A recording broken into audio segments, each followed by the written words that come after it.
মানুষের নাগালেই পণ্য আয়ের তুলনায় ব্যয় বেশি, সরবরাহ ব্যবস্থা অথবা ট্রাক ভাড়া বৃদ্ধির অজুহাতে নতুন করে বাড়ছে।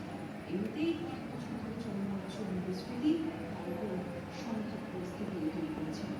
ব্যবসায়ীরা বলছেন, অভ্যন্তরীণ বা আমদানি সব ধরনের পণ্যের যোগান করেছে, তাই বলছেন চলমান পরিস্থিতিতে আয় কমছে, ফুরিয়ে উঠে যাচ্ছে। এদিকে মূল্যস্ফীতি বিবেচনায় ঝুঁকিপূর্ণ দেশের তালিকা রয়েছে বাংলাদেশ।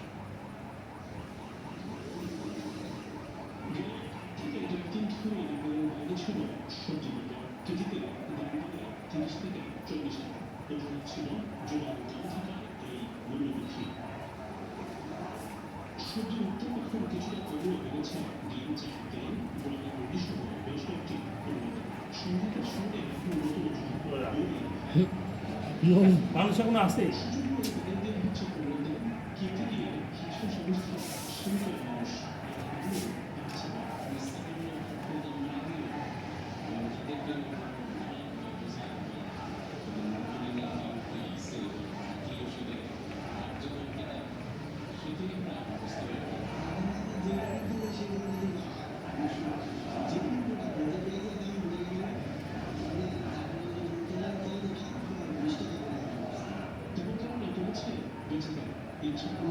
ওই যে রেবেলার হাত নাড়াচ্ছে, ভাই যা তো নাম করে কিছু করছে।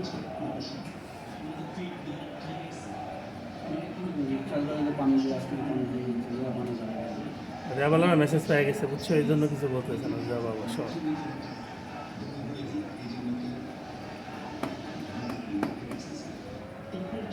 দেখছো কথা কি জিনিস, এক কথা মনে করো যে গোটা বড় টলট হয়ে গেল। সে কথা ছেড়ে নিজের খুব শিয়ানা মনে করছিল ওটা।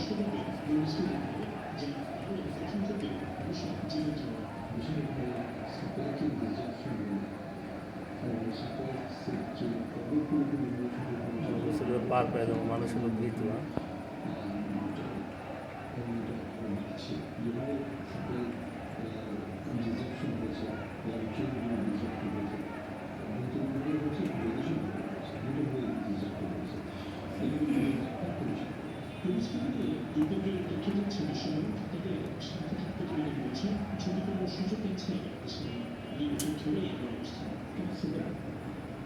জনগণ কারে কই?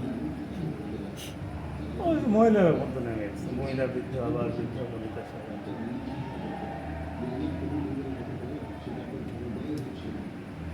কোটা বিরোধী আন্দোলন ঠেকাতে দেয় না, এখন গদি শেষ। ওই যে চকলেট ডিসি টিসি দিচ্ছে, স্যালাইন ট্যালাইন ভাই নেই।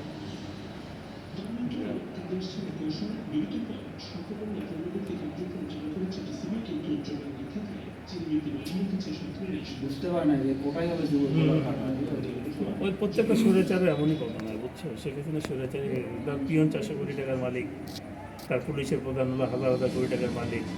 নেই এখন থেকে কালকে জাহাঙ্গীর কবির নানক যে বাতিয়া থাকলে এখন বাতিয়ার উত্তর দেয়, সব হাতে বলে প্রতিহত করবে। তো এজেন্ট আছে না, কষ্ট বুঝতেছে না যে কি হচ্ছে উত্তরায়।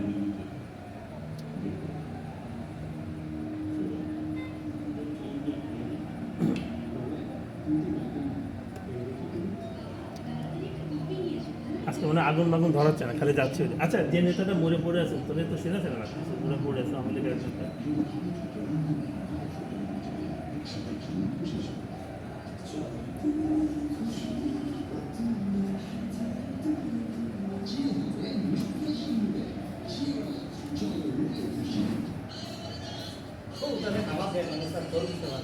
ওর সাথে আসার কথা বললেন না,